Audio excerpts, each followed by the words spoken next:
Hello everybody and welcome back to my channel. My name is Sabrina Phillips. On this channel I give you the tips to skyrocket your career. In today's video I'm going to give you some of the things I used to move from a band 5 to 6 nursing role. I know a number of people have asked me for this, so I thought I would do this a little bit in depth for you today. So if you're new here, thank you so much. I see that we have grown to over 800 followers and I've been getting so many lovely messages for people just thanking me for the information I'm giving or even asking for more information. I have tried to respond to each one, and if I haven't got around to it yet, I will. And I am working on what I will do in terms of how I mentor people. I'm looking into different things and how to do that, so please stay tuned. So let's get straight into this video. So firstly, I've been a qualified nurse since 2004, and if you've watched my other videos, you will know that I started off on a 2-year nurse rotation when I first qualified. So in terms of my tips for you, if you're thinking of going from a band 5 to a band 6 nurse, is think about what experiences you might need to help you to move up to that other level. And the reason I say that, so thinking about my own journey, I did a 2-year rotation, which gave me the opportunity to work in 3 different places over 2 years as a newly qualified nurse. Back in that time, we were on the Whitley grading system, so I was moving from what was then the D to E grade nurse, and that's essentially what the band 5 nurse now entails. It's a D and an E grade nurse included into one. So hence my first tip is make sure you think about getting at least 1 or 2 different experiences in 2 different nurse settings. I think that is going to set you apart from other candidates, but also it gives you a range of experiences to draw on. The experiences I had, I was very fortunate. So I firstly worked in a child and adolescent unit. I'd never worked in that before. And that gave me that first-hand experience of seeing mental health illness from very start. So granted, we worked with 12 to 18-year-olds, and there's even younger units, but still it gave me an understanding and grounding in mental illness. The other place I worked in was a female acute ward, and again this was on the adult end, a specialist area because we only worked with females. And in my view, female mental health presents differently to male mental health. So I was able to learn from that experience how I engage differently with women, with their families, learn things about safeguarding. Some of the women on the ward were also pregnant, so there was a bit of perinatal mental health nursing that went on there. Some of them also had a dual diagnosis, so whether that's a drug and alcohol issue, as well as some people did have a learning disability. So there's a myriad of experiences and learning I did there. And also worked in a peripatetic rehab team, which essentially meant I worked in the community in somebody's home. And for those of us that have been in mental health, the direction of travel, especially now, is how we can move away from ward-based, place-based services for mental health people, but and work with people in their communities, in the spaces where they live, to ensure that they can be independent, that they can draw on their assets, and that we can support them to live the life they want. So I had those 3 experiences. The other good thing about my 2-year rotation was that along with it, because I qualified with a diploma in nursing, and I know most nurses will have a BSc now, so fabulous, but it also gave me the opportunity to do a top-up degree. So at that time I did courses such as mentorship, and again I know nursing's changed a bit, so I think nurses coming out now can start supporting and supervising students, but back then and even now it's still a very important qualification. So I got my mentorship, I think 998. I also learned how to work in different ways. So there was a course I did which was psychological interventions for inpatient settings. And at the time, most of our rotation placements were on wards or inpatient. So that was really relevant to the work I was doing. The other thing I did was medication management, and as you know, in any healthcare, medication is very important. For our service users, we learned how the medication works on the brain, but also how we can support service users to move through that change process of making consent, making a decision to have medication or continue to take it, but also where people are what we call ambivalent. They might not want to take the medication because they don't really think it helps them, or when they feel a lot better, they sort of go, I need to stop taking meds. So in that course, I learned different tools, different skills to use to check for side effects, how to have a conversation about medication, and how to move people through to what we call being concordant with treatment, i.e. Ensuring that they were taking the medication as described, but also supporting them to have conversations when the medication was causing side effects that wasn't that was going to impact on their lives. So for me, this was it's really important course, and I use a lot of this. I used a lot of that throughout my career. The other thing I did in that first 2 years as well, which is still part and parcel of any new nurse's qualification, is preceptorship.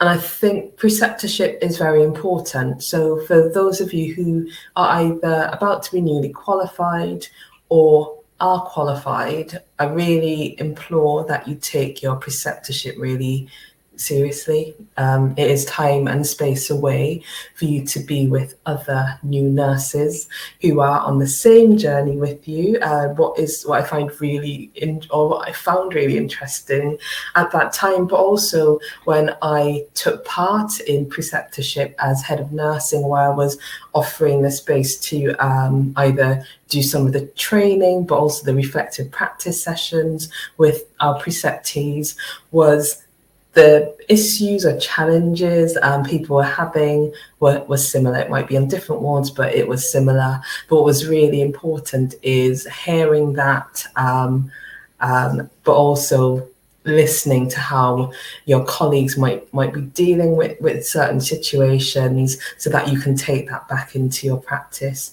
But even more importantly, I think this is something that as nurses we really need to think about, is that it offers a space for you having a network of nurses that can travel with you through your nursing career, because they are going to be really important in terms of being an ear to listen to, but also in future, as we all move up the ladder, and you're listening to this because you want to move from a band 5 to 6 job, they might be in a band 6 role and hear that a role's coming up and know that you've had conversations about wanting to move on. So they will say, oh, hey, Sabrina, this role's coming up on my ward, have a look. But also they could give you some information about what that role entails, what it's like working on the ward, what the culture is, the things that you need to look out for. So first tip is around getting experiences. The second one is having some education and training to back up your learning. The third one is about the networks that you build. And you will hear this, the next tip, you will get sick and tired of it, but I think it's important. If you're going to be moving through band 5 to 6, 6 to 7, wherever you see your career trajectory, I want you to have a really clear plan for yourself, your own professional development plan, one that is personal to you. So I remember even before I'd started in my first role, I had a plan of moving from a D to, I think, H or I grade within 5 years. At the time, I didn't know how I was going to do that, but I knew that is where I wanted to get to. So I then looked for jobs or roles that would help me to get to my end goal destination. So hence the reason I took on this rotation program, because it gave me the experience and it helped me to move around and gave me the top-up degree that I would need to get there. Also, following my rotation, I chose, because I had the experience of 3 amazing placements, I chose to go back to CAMS because I really, really enjoyed working in CAMS. There was something that really sang to me. So I chose to get a permanent role in CAMS after my 2-year nurse rotation. And then I realized really quickly into that in terms of me getting to the next step of a band 5 to 6, that it wasn't going to happen in that space. So I started looking externally for jobs. So I looked at where jobs were advertised for the trust and applied for a number of roles. But that gave me the experience in, 1, applying for jobs, 2, getting some interview experience, because up until that time, by the time I applied for band 6 roles, so I'd been qualified for nigh on 3 to 4 years. So I took some time before I decided to take that step up to the band 6 role. But, I know we're in a different place now where nurses are getting band 6 roles 9 months, 1 year into being a band 5. That is, a choice people need to make. And what I would say is you need to be really confident that by taking on this role, you understand the role that you're taking on, the responsibility, the accountability that you're taking on. Understand that you will be judged on your actions and omissions as a nurse. So in any role that you're going for, just understand that, that there's accountability that comes with that. But in my own experience, I felt I was ready to go for a band 6 role.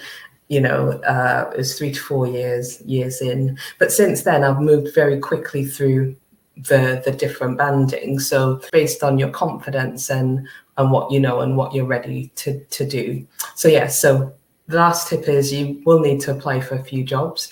You could be one of those lucky people that apply for your first band 6 role and get it. Yes, fantastic, brilliant. But by applying for different roles, and like I said, it needs to be based on your professional development plan. So don't just apply for a band 6 role because you really want a band 6 and you're desperate. Apply for a role that you really want and you want to make a difference in, because once you get that role, you're going to have to do it. And if it's not something that sings to your heart, it could be quite a hard slog. That is my own personal opinion.